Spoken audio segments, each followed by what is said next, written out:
पर्व के 165 तक देख लिए थे। आज हम चैप्टर नंबर 166 के ऑनवर्ड से देखेंगे। तो चलिए, आदि पर्व चैप्टर नंबर 166।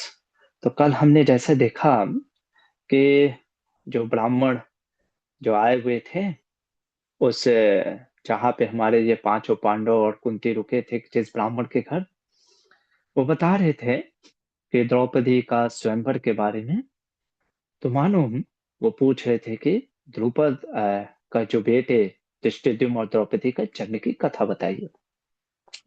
तो कथा में हमने देखा कैसे बताते हैं कि जो द्रोण, जो कि द्रुपद के बड़े अच्छे मित्र थे, पर जब द्रुपद उनका उपहास करते हैं, द्रुपद ने जब इंसल्ट कर दिया, ये हमने स्टोरी पहले ही बता चुके हैं, इंसल्ट कर दिया द्रोण का, तो द्रोण क्या करते हैं, रिवेंज लेना चाहते थे, है ना। द्रोण बस सबक सिखाना चाहते थे हमारे उसको, द्रुपद को। तो द्रोण ने जब रिवेंज लेना चाहा और द्रुपद से, तो उन्होंने अपने शिष्यों को चुना और फिर हमने देखा कैसे अर्जुन इत्यादि पांडवों ने द्रुपद को बंदी बना करके ले आए थे द्रोण के पास। और द्रोण ने कहा, देखो द्रुपद, चलो फिर से मित्रता करते हैं, सब कुछ भूलते हैं, आधा राज्य तुम्हारा, आधा राज्य में, राजा तुम ही रहोगे, राज्य तुम ही करो, बस मेरे नाम पे, कि इस आधे राज्य का स्वामी मैं हूं। यहां तक हमने पढ़ लिया था, ये चैप्टर नंबर 165 तक।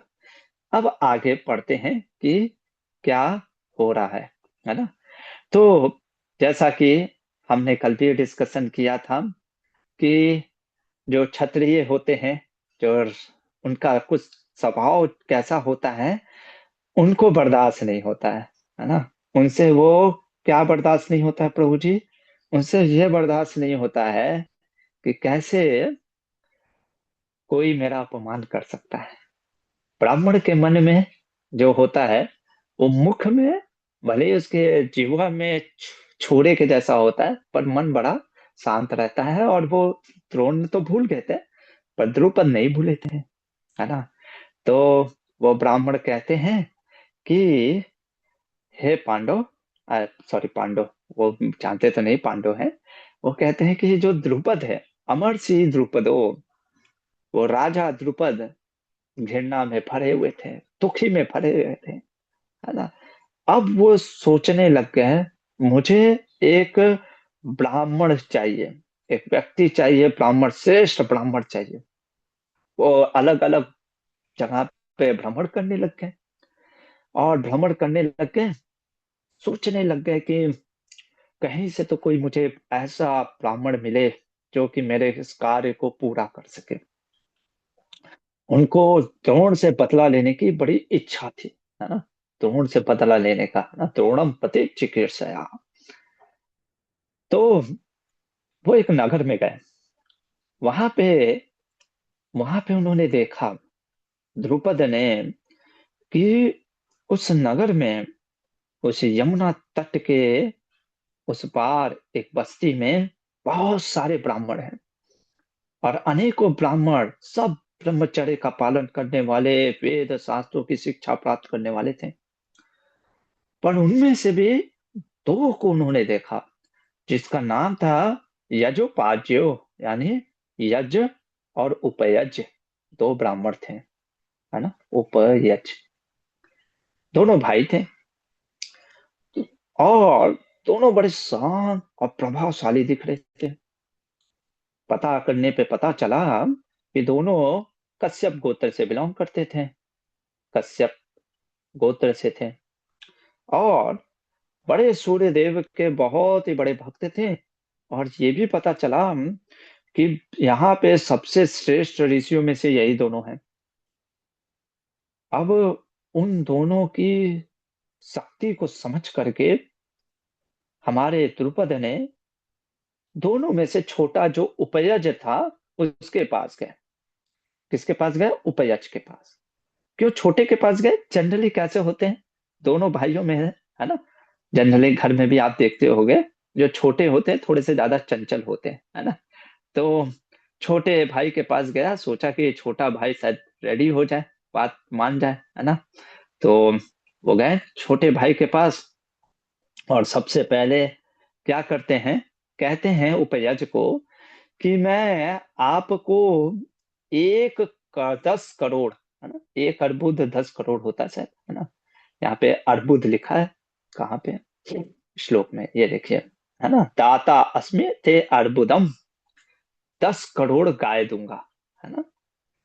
पहले ही, जैसे कभी कभी लोग जाते हैं ना कुछ अपना काम कराने के लिए कि इतना मैं आपको दक्षिणा दूंगा, है ना, और इतना ही नहीं दूंगा, मनसा सुप्रियम भवे, आपके मन में और कोई भी इच्छा है ना वो भी बता दीजिए, मैं सब दूंगा, इसमें कोई संशय मत रखिएगा, त्रास्ति संशया, एकदम संशय मत रखिएगा, मैं पूरा दूंगा। भाई करना क्या है ये तो बताओ, है ना। कहते हैं मुझे एक ऐसा पुत्र दे दो, ऐसा यज्ञ करो जिससे मुझे ऐसा पुत्र दे दो जो द्रोणाचार्य को मार सके, है ना। आज हमारे भक्ति सिद्धांत सरस्वती ठाकुर का अपीयरेंस डे है ना। शिला भक्ति सिद्धांत सरस्वती ठाकुर, जो कि हमारे शिला प्रभुपाद जी के गुरु थे, है ना, एक तरीके से कहा जाए तो फाउंडर थे, किसके, फाउंडर ऑफ इस्कॉन, जिन्होंने इस्कॉन को फाउंड किया है उसके फाउंडर थे, है ना? उन्होंने खोजा। तो एक बार भक्ति सिद्धांत सरस्वती ठाकुर, ये भी बड़े महान भगवान के भक्त हैं शायद ही, है ना। और भगवान के भक्त होने के साथ साथ बहुत ही, इनको लॉयन गुरु कहा जाता था, है ना, लॉयन गुरु। क्यों, एकदम सिंह के समान थे, दुष्टों के लिए, भक्तों के लिए तो, है ना, जैसे नरसिंह देव है ना प्रहलाद के लिए, वैसे। तो एक दिन इन कथा कर रहे थे, क्लास में बैठे थे, तो इनके क्लास में, अच्छा, बहुत सारे ये इतने प्रभावशाली थे कि इनकी इंग्लिश के प्रभाव को देख करके, जो इंग्लिश मैन, जो ब्रिटिशर्स भी थे ना, जब उनके क्लासेस में आते थे तो डिक्शनरी लेकर के आते थे, है ना, वो भी ऑक्सफोर्ड के, जो भी अपने, है ना, कैम्ब्रिज के, एकदम पूरा वो डिक्शनरी लेकर के आते थे, क्योंकि इनके अगर आप आर्टिकल्स देखोगे तो रियली में बहुत ही, कह सकते हैं कि ऐसा इंग्लिश इनमें लिखते हैं ना। तो क्या ये दिखाने के लिए रहता था, नहीं, सिर्फ कभी कभी कैसा होता है ना, व्यक्ति बाह्य रूप से चीजों को समझता है तो इसलिए ऐसा वो इतना स्ट्रांगली बोलते थे। तो एक दिन अपने क्लास में वो क्या होता है कि एक बहुत ही रिच मर्सेंटाइल, है ना, जो कि बहुत दान देता था, तो बातें कर रहा था। तो भक्ति सिद्धांत सरस्वती ठाकुर ने कहा कि बाबू, आपने धन दे करके मुझे खरीद लिया है क्या, है ना, स्ट्रांगली बोला क्लास में। ये मत सोचो कि आप गुरु को खरीद लोगे पैसे दे करके, है ना।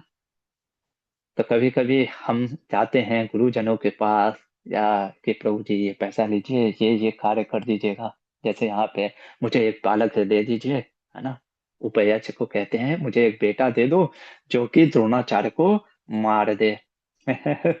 उपयच कहते हैं मैं ये कार्य नहीं कर सकता,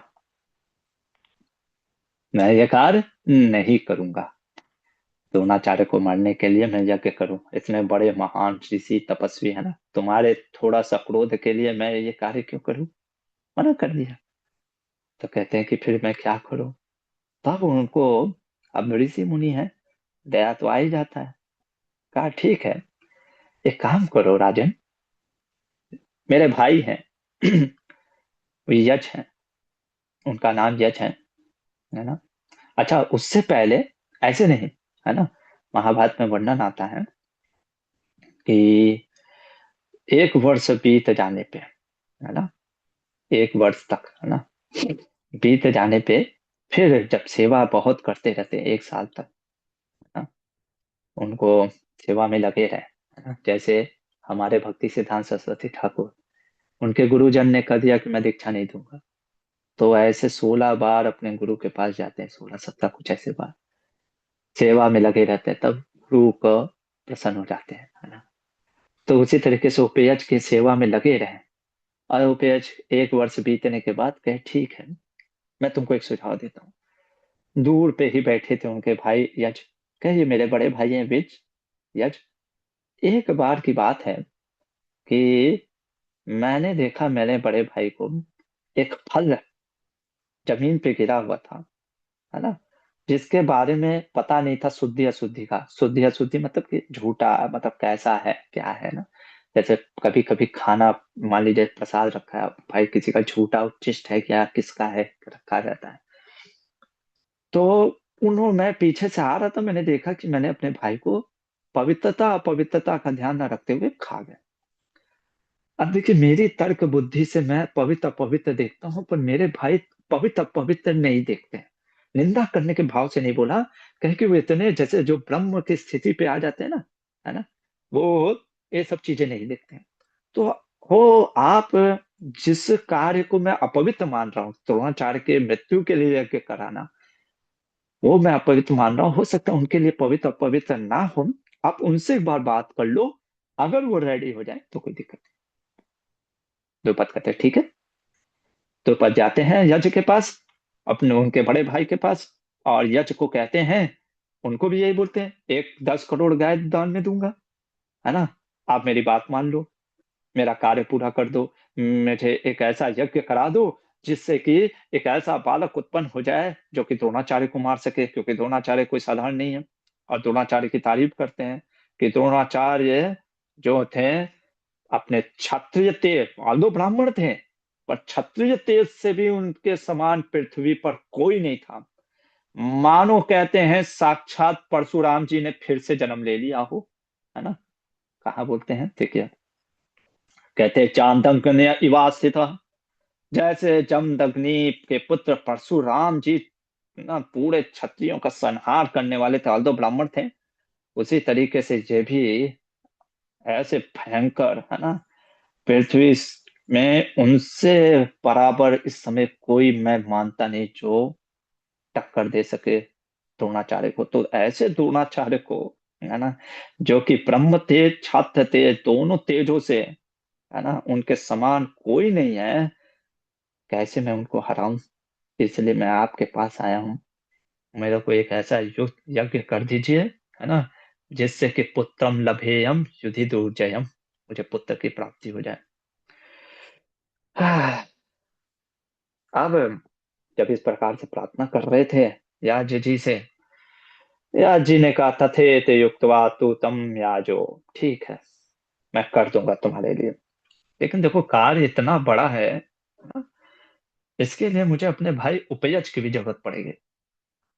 तो उन्होंने उपयच को बोला कि तुम जैसे यज्ञों में, उसके ऐसा होता है कि कई पुरोहित की जरूरत पड़ती है ना, कोई मंत्र को पढ़ता है, कोई यज्ञ के कार्य को करता है, यदि आपने कभी देखा होगा ना यज्ञ के कार्य को करते हुए।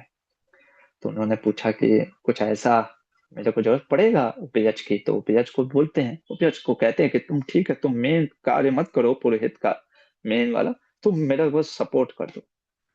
बड़े भाई के कहने पर उन्होंने कह दिया ठीक है ना। अब उन्होंने उपदेश दिया कुछ मंत्रों का, है ना, उपयज ने, और यज्ञ ने प्रारंभ किया और कहा चलो तुम्हारे लिए यज्ञ करते हैं। हाँ, तो यज्ञ का दिन निश्चित हुआ। यज्ञ के निश्चित दिन पे, है ना, यज्ञ करना प्रारंभ हुआ। अब वो उसमें से यज्ञ का जो फल होता है हविष्य, है ना, जो उसमें से फल जो होता है, उस फल को जो भी जो बच जाता है, उस फल को कहते हैं कि ये अपनी रानी को दे दो। द्रुपद को कहते हैं कि अभी इसी वक्त रानी को यहीं पे बुलाओ, और ये यहाँ पे ये फल को प्राप्त करेगी, जो भी वो हाविष्य था। तो रानी ने कहा कि अभी मुझे समय लगेगा, है ना, मैं तैयार हो रही हूँ, है ना, थोड़ा सा मुझे समय लगेगा। देखिए, कुछ चीजें जब होती हैं, वो किसी का इंतजार नहीं करती, जैसे एक मृत्यु, है ना, वैसे ही कुछ चीज मुहूर्त होता है। वैदिक संस्कृति में मुहूर्त का बहुत ही एक कह सकते हैं कि इम्पोर्टेंट है। आजकल हम बिना मुहूर्त देखे, कई बार ऐसा होता है कि मैंने खुद ही देखा है, मेरा खुद का अनुभव है, कि लोग ब्राह्मणों पंडितों को कहते हैं कि अरे पंडित जी, मुहूर्त नहीं है, आप फिर भी मुहूर्त निकाल दो किसी तरीके से, ये लो दक्षिणा, जल्दीबाजी में कुछ भी करा देते हैं। देखो यार, कभी कभी हम ये सब चीजों पे ध्यान नहीं देते हैं, है ना, लव मैरिज जब करते हैं, है ना, इसका भी बहुत साइंस है, क्योंकि मृत्यु के मुहूर्त में यदि विवाह करोगे तो विवाह भी मृत्यु के जैसा ही रहेगा। इसीलिए विवाह टिक नहीं रहा है, क्योंकि इन सब चीजों को हम ध्यान ही नहीं देते ना। हमको लगता है ये सब साइंस बेकार है। तो वो याज ने कहा कि नहीं, वेट नहीं किया जा सकता है ना। और ये यज्ञ से यज्ञ का फल है ना। तो तुम इसको नहीं भी अगर ग्रहण करोगी तो भी पुत्र तो जन्म देगा, मतलब संतान तो जन्म लेगा। और उस फल को उसने यज्ञ यज्ञ में ही डाल दिया।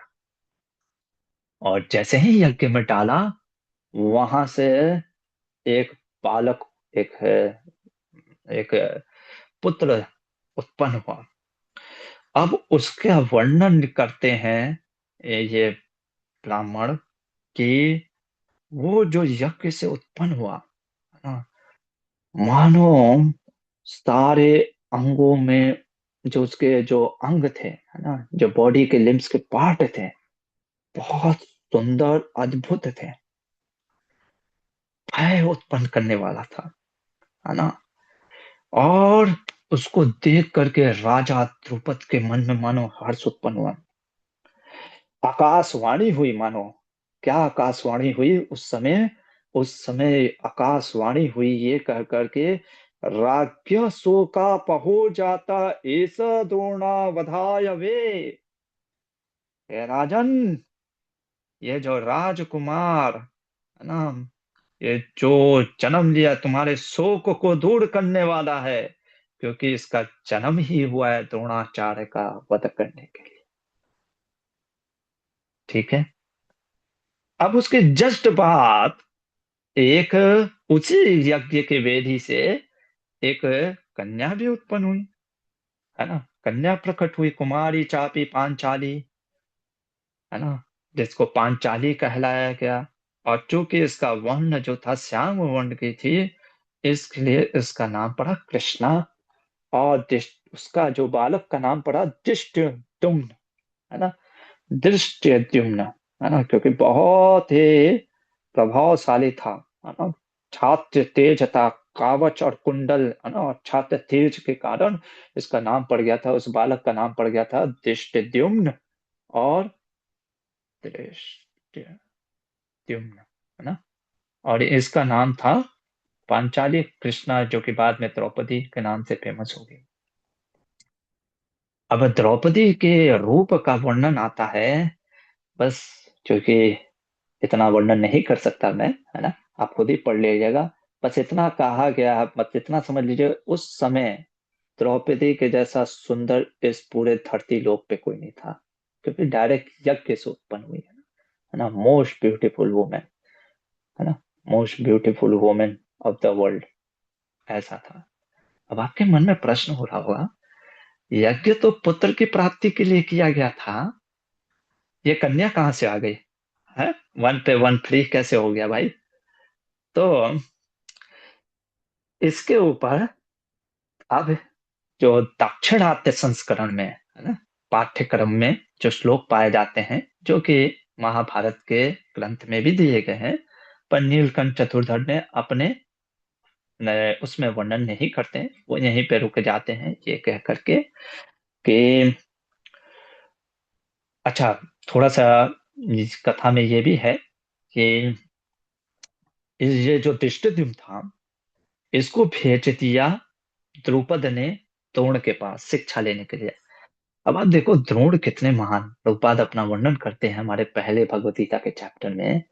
द्रोण जानते थे कि इसका जन्म हुआ है किसके लिए? मेरा वध करने के लिए, है ना। और ये जानने के बाद भी द्रोण ने क्या किया, ये जानते हुए भी दृष्टिद्युम्न को शिक्षा दी। देखो कितना सुंदर जो ब्राह्मण की चेतना होती है ना। यहाँ पे देखो, कहते हैं कि हाँ, कहाँ है, हाँ, कहते हैं कि दृष्टिद्युम्न तु पांचाल्या मान्यम स्वनिवेशनम, है ना। जो द्रोण थे वो जानते थे कि प्रारब्ध को कभी टाला नहीं जा सकता, असंभव। इसलिए उन्होंने उसको कहा कि मेरा धर्म है ज्ञान देना, ड्यूटी है, मैं ब्राह्मण हूं, मेरे को ज्ञान देना मेरा ड्यूटी है। तो ऑल्दो ही नोस कि ये मुझे मारेगा, लेकिन फिर भी ज्ञान दिया उसको। और इसीलिए तो भगवत गीता के पहले चैप्टर में दुर्योधन कहता है, देखो आपका ही शिष्य है ना, आप ही ने ज्ञान दिया था, आज आपके सामने खड़ा हो गया। तो यहीं पे नीलकंठ चतुर्धर रुक जाते हैं, पर हमारे मध्वाचार्य और महाभारत के दक्षिणात्य पाठ्यक्रम में पाया जाता है कुछ कथाएं, जो अब आप ध्यान से सुनिएगा, है ना, कि भाई कन्या कैसे उत्पन्न हो गई। एक्चुअली में जब द्रुपद बंदी बना करके आए थे, किसके द्वारा, अर्जुन के द्वारा, है ना, जब अर्जुन ने उनको बंदी बना करके द्रोण के पास पेश किया तो उनके मन में दुविधा चल रही थी। क्या दुविधा चल रही थी? एक तो उनको ऐसा पुत्र चाहिए था कि जो कि द्रोण को मार सके, है ना, द्रोण को किल कर सके। और एक ऐसी कन्या चाहिए थी जो कि अर्जुन के साथ मैरिज कर सके, है ना, अर्जुन के साथ मैरिज कर सके, ये वो चाहते थे। आप कहो कि प्रभु जी ये दोनों विरोधाभास नहीं है? एक समय आप सोच रहे हो मृत्यु और दूसरी समय सोच रहे हो आपकी विवाह, ये कैसे हो सकता है ना? ये तो ऐसे ही लग रहा है कि जैसे कि खीर में किसी ने करेला डाल दिया हो। है ना, यही तो, है ना, ये महाभारत है। ये हमको सिखाता है कि व्यक्ति की मानसिकता दोनों हो सकती है ना।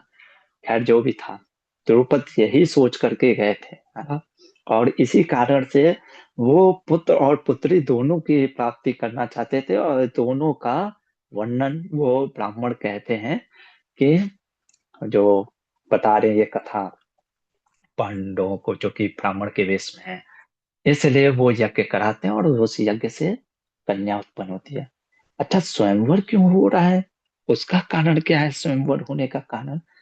तो मध्वाचार्य अपने महाभारत तात्पर्य निर्णय में बड़ा सुंदर वर्णन करते हैं इस चीज का। कहते हैं कि क्यों ये स्वयंवर रचा जा रहा है, इसका कारण आप जान लो, है ना। कहते हैं इस स्वयंवर रचने का कारण है कि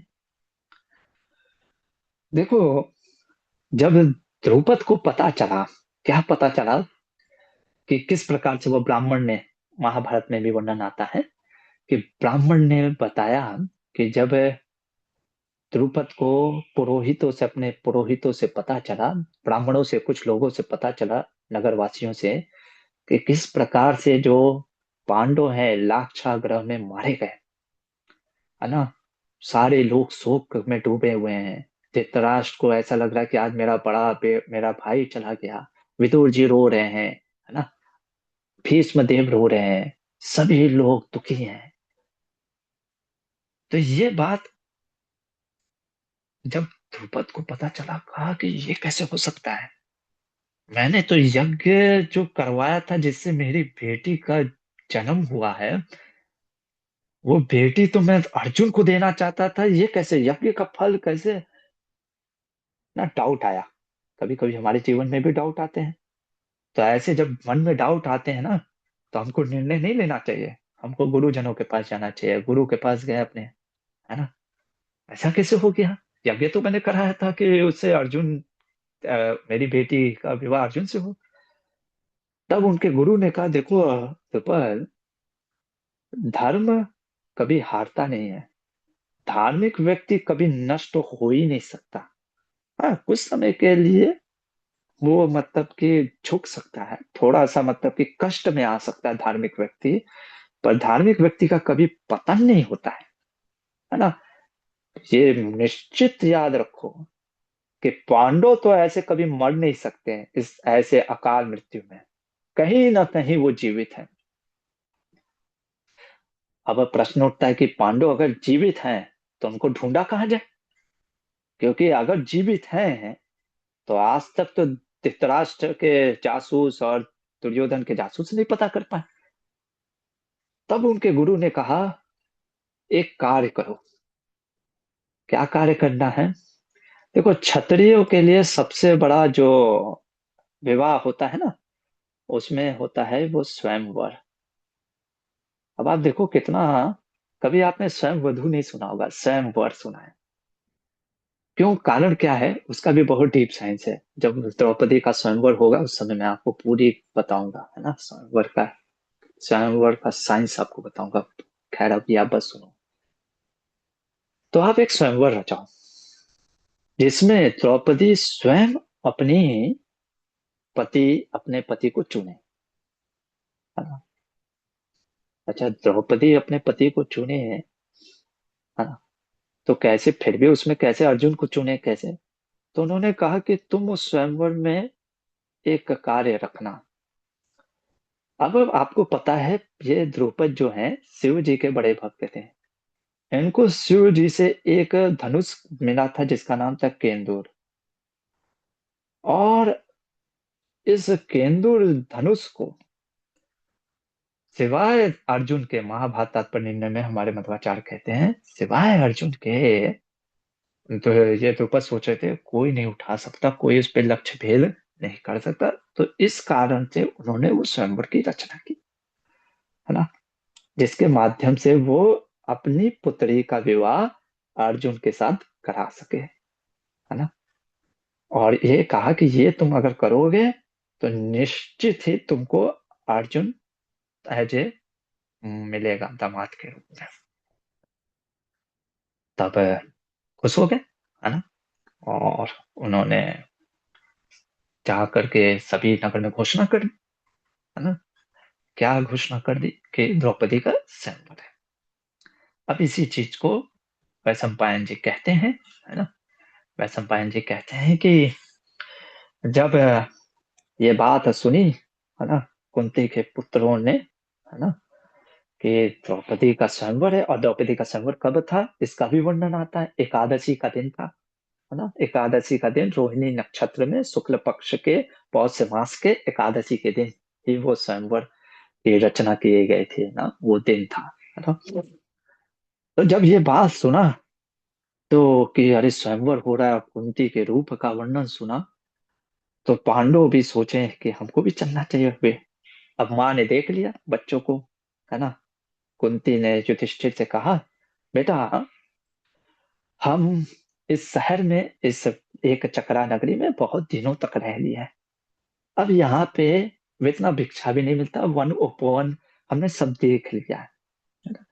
एक जगह पे रहते रहते मन भी उब जाता है लोगों का, है ना। तो ये कहते हैं कि चलो हम भी निकलते हैं पांचाल देश, है ना। तुम्हारा क्या राय है बेटा? तो युधिष्ठिर महाराज कहते हैं मुझे कोई दिक्कत नहीं है ना। बस आप मेरे छोटे भाइयों से पूछ लीजिए अगर वो भी चलना चाहते हैं। कुंती महारानी पूछते हैं भीम अर्जुन इत्यादियों से, कहते हैं तो वो कहते हैं बिल्कुल, पांचों भाई रेडी। अब पांचों भाई जो हैं निकल चलते हैं उसके लिए। कहाँ के लिए?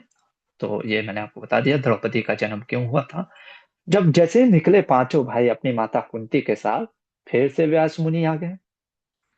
व्यास मुनि में आ गए और व्यास मुनि को एक जगह पे बैठा करके, आसन दे करके, उनसे जब भी कोई ऐसे महान व्यक्ति गुरुजन आते हैं उनको बैठा करके उनका सम्मान करके फिर उनसे प्रश्न करना चाहिए, नम्रता पूर्वक, है ना। देखिए हाथ जोड़ करके तो उन्होंने प्रश्न करना प्रारंभ किया। बहुत सारी चित्र विचित्र कथाएं बताई। उस बाद में फिर व्यास जी कहते हैं मैं तुमको बताता हूँ द्रौपदी के जन्म के बारे में। अब जरा ध्यान से सुनिएगा, है ना। ये बहुत सुंदर एक चीज है जो आगे भी चल करके बार बार महाभारत में आएगा, प्रोफेसी। पहले कथा सुन लीजिए फिर मैं आपको बताता हूँ क्या इसमें। मैंने हमेशा आपको बताया ना, व्यास मुनि आपको यहाँ पे सिर्फ कहानी नहीं सुना रहे हैं, यहाँ पे आपको धर्म भी सिखा रहे हैं। वो धर्म को सीखना है ना। सिर्फ कहानियों में अगर फंस जाएंगे कि अरे ऐसा कैसे हो गया वैसा कैसे हो गया, तो फिर जो मेन उद्देश्य है, पर्पस क्या है, वो छूट जाएगा। ठीक है। व्यास मुनि कहानी पहले बताते हैं कि क्या कहते हैं, द्रौपदी के जन्म के बारे में बताते हैं, पूर्व जन्म के बारे में। कहते हैं व्यासदेव, एक समय की बात है, बहुत पहले की बात है। क्या बात है ना? कहते हैं कि एक तपोवन में एक बहुत तपस्वी ऋषि हुआ करते थे। उनकी एक कन्या थी। वो सभी गुणों से सर्वगुणा विता, सभी गुणों से संपन्न थी। ठीक है। पर किसी कारण से, है ना, कई बार क्या होता है जिंदगी में, कई बार हमको नहीं पता होता है कि हमारे साथ ऐसा क्यों हो रहा है ना? किसी दुर्भाग्य के कारण इतनी सुंदर होने के बाद भी उसको कोई पति नहीं मिला था। तो कन्या रूपवती सती नाध्यक्ष कच्छ पतिम, नहीं मिल रहा था किसी कारण से। हर चीज का क्या कहते हैं ना, रीजन या कई बार समझ में नहीं आता है ना? तब उसने जब ना समझ में आए, तो हमको उसके लिए सिर्फ रोना नहीं चाहिए, प्रयत्न करना चाहिए। जिंदगी में कुछ समस्याएं हो तो उसके लिए प्रयत्न करना चाहिए, ना कि सिर्फ रोते रहना चाहिए। तो उसने तपस्या करने, तपस्वी की बेटी थी, तपस्या के लिए निकल गई और भगवान शंकर का तपस्या करने लगे। भगवान शंकर संतुष्ट हो गए, आशुतोष है आ गए। कहे कि बेटी क्या वर चाहिए? कहे कि मुझे ये वर चाहिए, मुझे पति चाहिए। लेकिन वो पति जो वर मांग रहे थे, पुनः पुनः बोल रहे थे। बार बार उसने ये दोहराया कि मुझे ऐसा पति चाहिए सर्वगुणों, सारे गुणों में संपन्न हो। अब जब उसने 5 बार इस प्रकार से दोहराया, तो भगवान शिव ने कहा कि चलो ठीक है, पंचम ते पतयो भद्र, तुमको 5 पति मिलेंगे। ये कन्या कहने लगी, नहीं नहीं नहीं नहीं नहीं, मैंने ये नहीं कहा प्रभु, है ना, मुझे तो एक ही पति चाहिए, है ना। तो प्रसादात पति प्रभु, मुझे तो एक ही। तो भगवान शिव कहते, पर आपने तो पुनः पुनः बार बार कहा, है ना, पति देहि हम पुनः पंचम कृत्वा स्वया, 5 बार आपने बोला, मुझे लगा आपको 5 पति चाहिए, 5 पति दे दिए, है ना। बस आप सुनते रहो कहानी, ये फिर से, क्योंकि ये आएगी कथा तब मैं आपको बताऊंगा, क्योंकि आपको लगेगा शिव जी, अरे ऐसे कैसे दे सकते हैं। इसके पीछे बहुत लंबा इतिहास है, माधवाचार्य ने भी वर्णन किया और व्यास मुनि आके महाभारत में बताएंगे भी, है ना। तो तुमको, और यही वो कन्या जो है, ये कन्या जो है ना, कहते हैं द्रुपदस्य कुले जज्ञे सकन्या देव रूपिणी। ये जो है, ये द्रुपद कुल में उत्पन्न हुई है। और ये जो जो द्रौपदी है, ये क्या बोलते हैं, अब ध्यान से सुनना। कहते हैं निर्दिष्टा भवतां पत्नी कृष्णा पार्षत्य निंदिता पांचाल नगरे तस्मान् अन्नी व संधवय महाबला। एवं मुक्त्वा महाभाग पांडवान् स पितामहः पार्थानमन्तय कुन्ती च प्रातिष्ठत महातपम्। व्यास जी ने कहा, उन 5 पांडवों को, तुम लोग पांचाल नगर जाओ, पांचाल देश जाओ, वहां पे द्रौपदी को पाकर तुम सभी खुश रहोगे, इसमें कोई संशय नहीं है। व्यास जी की बात को सुन करके व्यास जी बोल करके वहां से अलविदा हो लिए, मतलब चले गए। इससे क्या सीखना है प्रभु जी? देखो प्रभु, ज्योतिष शास्त्र होता है ना, ज्योतिष शास्त्र में प्रोफेसी किया जाता है ना। प्रोफेसी मतलब आप समझ रहे हैं, हम भविष्य बताते हैं ना, मतलब कि लोग पूछते हैं भी, प्रभु जी मेरे मेरे मेरा कुंडली देख करके बताइए ना भविष्य में क्या होने वाला है। व्यास जी ने संकेत किया, पहला चीज, क्योंकि प्रकृति हमको नहीं बताना चाहती कुछ चीजें, पर महान पुरुष कभी कभी कुछ चीजें संकेत वे में बताते। क्यों संकेत किया? क्योंकि ये जो पांचों भाई थे ना, कोई बहुत ही हम मतलब बहुत धार्मिक लोग थे। ये डायरेक्ट भगवान के पार्षद लोग हैं। उनके मन में भी विकार आया है किसी स्त्री के प्रति, क्योंकि जब इन्होंने द्रौपदी का वर्णन सुना तो इन सभी पांचों भाइयों के प्रति मन में विकार, विकार इन द सेंस प्रेम के जैसा चीज आया। तो मानो उनके इस मन में संशय को दूर करने के लिए, इसलिए हिंट में बस कथा बताया कि ये जो द्रौपदी थी पूर्व जन्म में एक वही तपस्वी की कन्या थी जिसने वरदान मिला उसको कि उसके पांच पति होंगे। तो तुम ही वो पांच पति होने वाले हो। आप समझ रहे हो कैसे इनडायरेक्ट वे में बताया। और कहते हैं कि जाओगे, सिर्फ इतना बोला कि वहां पे जाओगे तुम लोग द्रौपदी को प्राप्त करोगे। अब पांडव वहां पे बैठे नहीं रह गए कि अरे हाँ हमारे पितामह व्यास मुनि ने कहा है तो निश्चित होगा, चलो हम कुछ करेंगे नहीं। नहीं, है ना। यही ये धर्म शास्त्र है। पता होने के बाद भी आपको कर्म चेष्टा करना पड़ता है।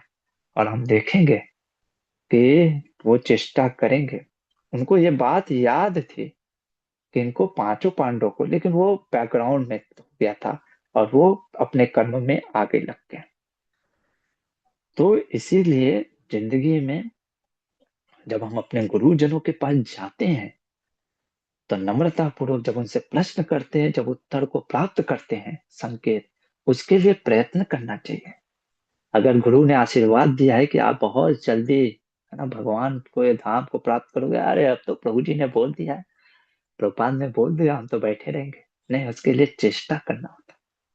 ठीक है, जैसे वैदिक शास्त्रों में आप पढ़ते हो ना कि राधा कुंड में स्नान करने से राधा रानी का प्रेम प्राप्त हो जाता है। जगन्नाथ पुरी में एक बार भी या जगन्नाथ जी का कोई रथ खींच ले तो उसको जगन्नाथ जी की कृपा मिल जाती है ना। या जगन्नाथ जी का दर्शन कर ले, जगन्नाथ का प्रसाद खा ले तो उसके ऊपर कृपा हो जाती है। इसका अर्थ ये नहीं है कि अच्छा मैं तो खा लिया, कुछ करूंगा नहीं। चेष्टा कर्म हमारा क्या है, हमको अपना कार्य करना चाहिए, ये चीज सीखते हैं। ठीक है, हरे कृष्णा। यहीं पे रुकते हैं। अब देखेंगे पितामह व्यास देव तो चले गए, इसके बाद पांडव कैसे जाते हैं पांचाल देश, है ना। अभी 75 दिन है ना। वो ब्राह्मण कहता है आज से 75 दिन के बाद स्वयंवर है। अभी 75 दिन में अभी 75 कथाएं हैं, वो हम देखेंगे। हरे कृष्णा। तब तक के लिए कोई प्रश्न है? Yes, zoom user I think. Hare Krishna प्रभु जी, दंडवत प्रणाम। प्रभु जी, जैसे आप बोलते हैं कि हम लोग को एफर्ट भी करना चाहिए, ये नहीं कि कोई गलत है तो उसी में हम लोग चलते जाएं उसके साथ, या डिसीजन सोच समझ के या गुरु की आज्ञा से लेना चाहिए। तो प्रभु जी, जैसे यहाँ द्रोण जी को मालूम था कि दृष्टिद्युम्न मेरा वध करने आ रहा है, तो ठीक है, वो त्रिकालदर्शी भी हो सकते हैं या थे प्रभु जी, उन्होंने लेकिन कुछ किया नहीं, ये जानना है मुझे। द्रोण विधाता के प्लान को जानते थे, है ना। द्रोण को पता था कि मुझे हटाने के लिए भी तो कोई होगा ना, और वो यज्ञ से उत्पन्न हुआ है ना। वो ब्राह्मण थे प्रभु, है ना। ब्राह्मण से नाम से ब्राह्मण नहीं होता था पहले, उसके कार्य भी ब्राह्मण होते थे। और सबसे पहला ब्राह्मण का कार्य क्या होता है, उसको शास्त्रों पे विश्वास, यज्ञ शास्त्र और भगवान पे बहुत विश्वास करता है। फेथ उसका बहुत हाई होता है। उसको पता था कि ये यज्ञ से उत्पन्न हुआ है, ये निश्चित मुझे मारेगा। मैं नहीं भी इसको ज्ञान दूंगा ना तो भी ये मारेगा। मैं, जैसे भगवान भी गीता में यही बोलते हैं ना। अभी कल ही मैं भगवत गीता में आपको पढ़ा रहा था ना, भगवान कहते तू नहीं भी युद्ध करेगा तो भी ये मरेंगे। जो चीज होना ही है उसको रोकने की जगह पे तुम ये सोचो कि तुम्हारा धर्म क्या है। ये तो हो करके रहेगा, ये मरेंगे। तुम नहीं लड़ोगे अर्जुन, मत लड़ो। तुम क्या सोचो नहीं लड़ोगे तो ये नहीं मरेंगे? ये मरेंगे, ये कोई वापस नहीं जाने वाला है। जो आ गया है अब वापस कोई नहीं जाएगा। तुम नहीं भी लड़ोगे, कोई और माध्यम बनेगा। प्रभुपाद जी यही तो कहते थे, है ना। वो कहते थे मैंने कुछ नहीं किया, मेरे गुरु भक्ति सिद्धांत सरस्वती ठाकुर चैतन्य महाप्रभु ने पूरा सब योजना करके बैठे थे। मैं बस इंस्ट्रूमेंट बना, निमित्त बना। है ना। हमको भी अपने गुरुजनों और भगवान के भक्तों का निमित्त बनना है भगवान के, है ना। आप नहीं भी करोगे तो भी होना है। तो द्रोण ये सोच रहे थे, मैं नहीं भी शिक्षाएं दिया तो भी ये मारेगा, क्योंकि ये यज्ञ से उत्पन्न हुआ है। तो मैं जो मेरा ब्राह्मण धर्म है, उस धर्म को क्यों मैं छूता रहूं। आप समझ रहे हो कितना हाई उनका स्टैंडर्ड है। वो ये सोच रहे कि भाई जब ये निश्चित है, विधाता के विधि को टाला नहीं जा सकता है, मैं अपने धर्म का पालन करूँ ना। आप समझे प्रभु। जी प्रभु आपका जी। तो प्रभु जी कॉन्टेक्स्ट और करुणा का कॉन्टेक्स्ट अलग है ना। ये चीज है, हाँ प्रभु। तो प्रभु वो जी है। फिर जैसे कि मान लीजिए जो कर्म कांड करते हैं, जो मतलब कि कुछ रिचुअल्स करके सामने वाले को परेशान करना चाहते हैं, चाहे वो ब्राह्मण हो या नॉन ब्राह्मण हो, तो फिर ये भी देखा सकता है कि हम उस कर्म कांड की अवज्ञा न करें, क्योंकि वो भगवान द्वारा ही दिया गया है, और फिर सामने वाले को हार्म पहुंचता है, तो इसको कैसे देखना चाहिए? नहीं नहीं नहीं नहीं, ऐसा नहीं है कि आपको, ये नहीं है कि हमको मान लीजिए कोई हार्म करने वाला है, अरे ये तो विधि का विधान है, मैं क्या कर सकता हूँ। नहीं, चेष्टा आप अपना धर्म करो। देखो द्रोणाचार्य का धर्म था ज्ञान देना, उन्होंने ज्ञान दिया। आपका धर्म क्या है वो उस समय देखो, है ना। अपने आप को बचाना भी एक धर्म है ना। ये समझना बहुत जरूरी है किस चीज है ना। देखो इसको आप ऐसे समझो, प्रयास करो, है ना। ये बहुत ही सटल चीज है ना। हर चीज को वैसे ही नहीं देखना चाहिए, अरे मुझे तो कोई मारने आ रहा है मैं भी कुछ नहीं करूंगा, ऐसा नहीं कहा जा रहा है। आपको अपना धर्म आपको बचाना है ना, अपना भी रक्षा करना ये भी एक धर्म है। द्रोणाचार्य का कॉन्टेक्स्ट डिफरेंट है। द्रोणाचार्य को आप समझने का प्रयास करो, उनको पता है, उनको ये भी पता है कि द्रोणाचार्य जो है, उनको ये भी मालूम है कि ये यज्ञ से उत्पन्न होने वाला पुत्र है, इसको नहीं रोका जा सकता है ना। वो अपने धर्म पे स्थित थे, वो उनका धर्म था कि भाई मेरे को ज्ञान देना है, वो मेरे पास ज्ञान लेने आया है, वो मुझे मारने अभी नहीं आया है ना। वो मेरे से ज्ञान लेने आया है, ज्ञान दे दो, है ना। ये चीजें है ना। जैसे भगवान श्री कृष्ण, है ना, जब विदुर जी पूछते हैं भगवान क्यों आए हो पीस मैसेंजर बन करके, आपको नहीं पता है दुर्योधन सुनेगा। भगवान कहते मुझे पता नहीं सुनेगा। तो विदुर जी कहते फिर क्यों आए हो, ताकि कल कोई ये ना कहे कि कृष्ण ने शांति के लिए कोई प्रस्ताव नहीं रखा। भगवान को तो, अब वो तो स्वयं भगवान है, उनको तो पता है, लेकिन फिर भी अब जैसे वही चीज मैं बोल रहा हूँ ना। व्यास जी ने बोला कि ये पांचों जो हैं, तुम ही पांचों उसके पति बनने वाले हो, द्रौपदी के, है ना। कैसे बनोगे पूरा चीज नहीं बताया, बस संकेत मात्र में ऐसे बता दिया, अब तुम लोग विजयी हो गए सुखी पूर्वक, यानी जीतने तुम ही वाले हो। लेकिन इसका मतलब ये नहीं कि बैठ करके बैठे रह गए कौन पांचों पांडव, अच्छा हम लोग तो विजयी होंगे, अभी आपके देखो क्या क्या होता है। तो कुछ संकेत मिल गया, कुछ हमको पता भी चल गया, हमको अपने कर्तव्य धर्म को पालन करते रहना चाहिए। हमारा जीवन में जो चीज है, मान लो कोई हमको निंदा कर रहा है या कोई हमारा दुखी पहुंचा रहा है ना। तो देखो अगर सिर्फ हम तक स्थित है ना, तो ठीक है, तेनादपी होकर के आगे बढ़ जाओ। जैसे मैंने कई बार उदाहरण दिया ना, आप मेरी निंदा करते हो ठीक है, लेकिन अगर उस निंदा से मेरे भक्तों पे या मेरे गुरुकुल के छात्रों पे, जैसे एक बार, है ना, मैंने बताया भी था कि ट्रेन में जा रहा था, कुछ लोगों ने हमारे गुरुकुल स्टूडेंट के साथ गलत व्यवहार करने लग गए थे, तो मैं उस समय क्रोध दिखाया। उस समय मैंने ये नहीं देखा कि अरे लोग कहेंगे अरे साधु होकर के क्रोध क्यों दिखा रहा है ना।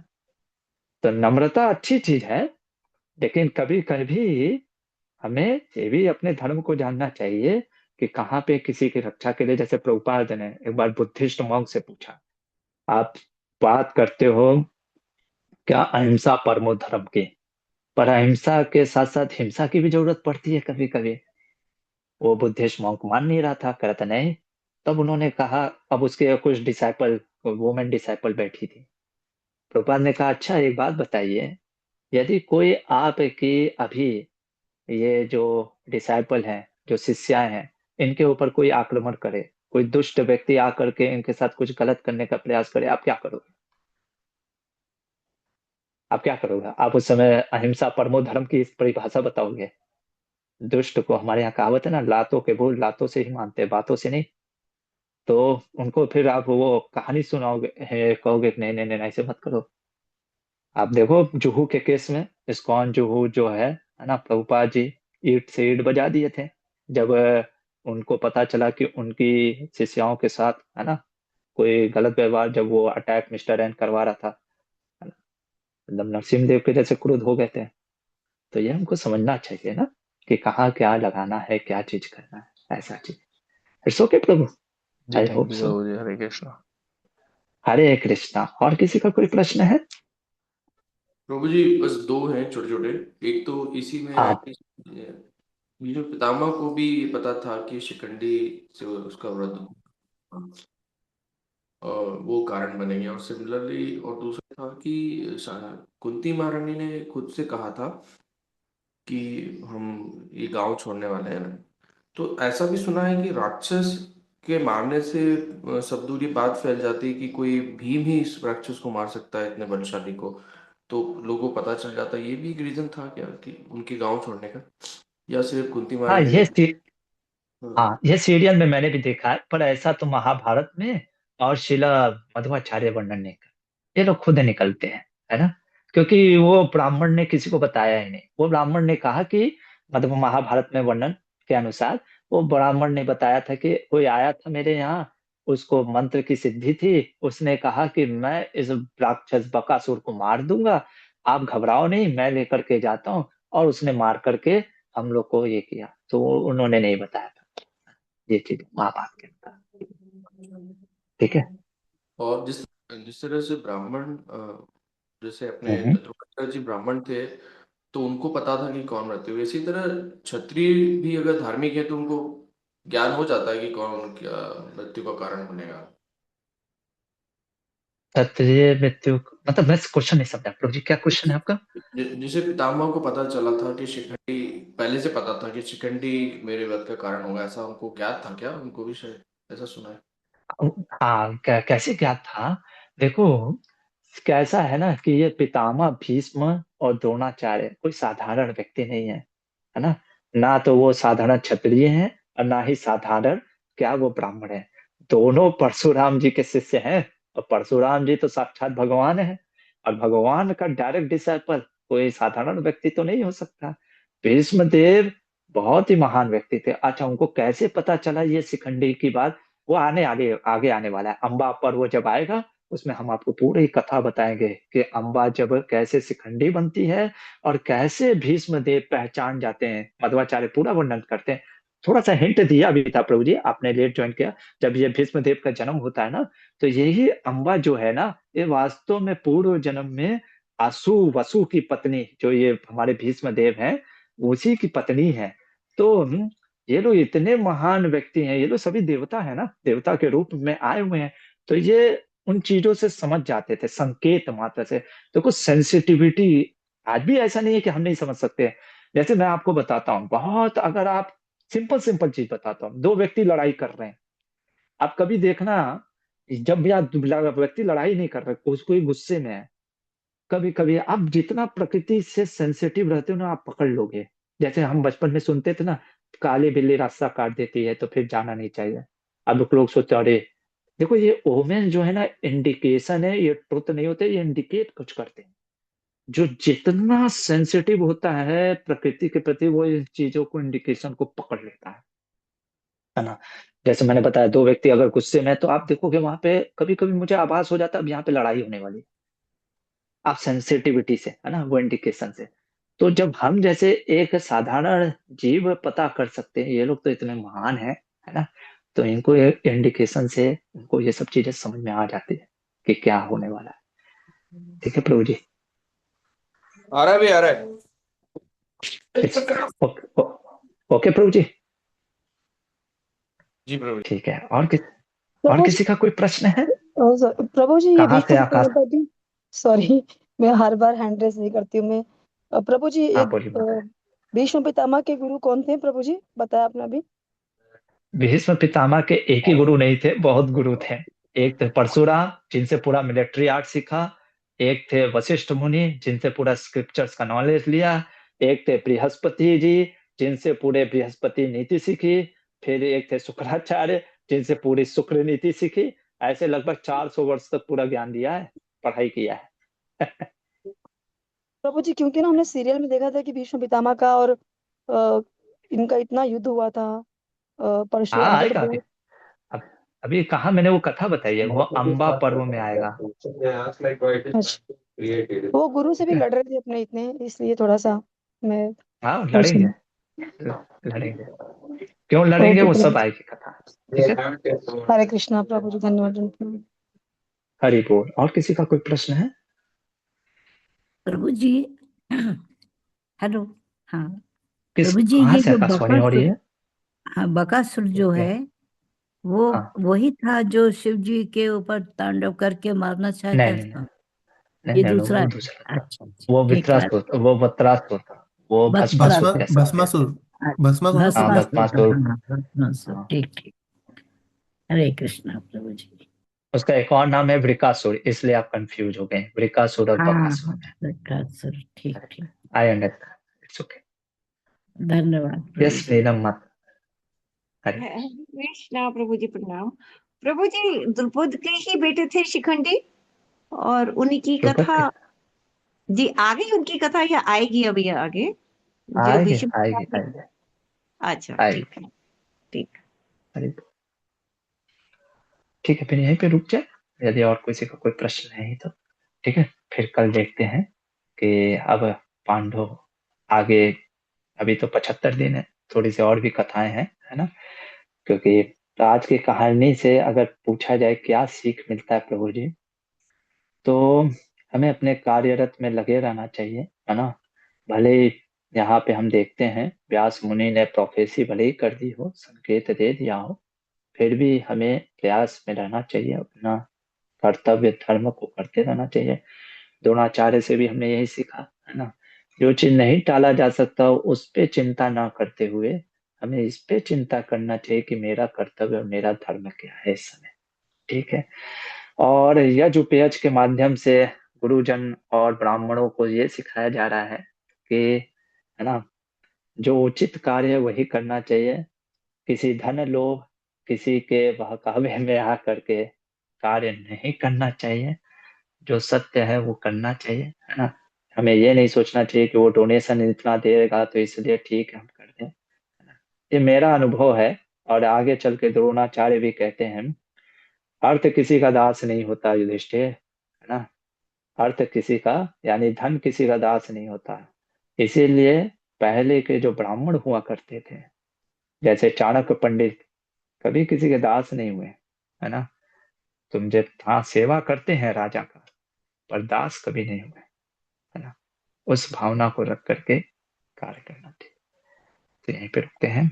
महाभारत ग्रंथ की जय, श्रील प्रभुपाद की जय।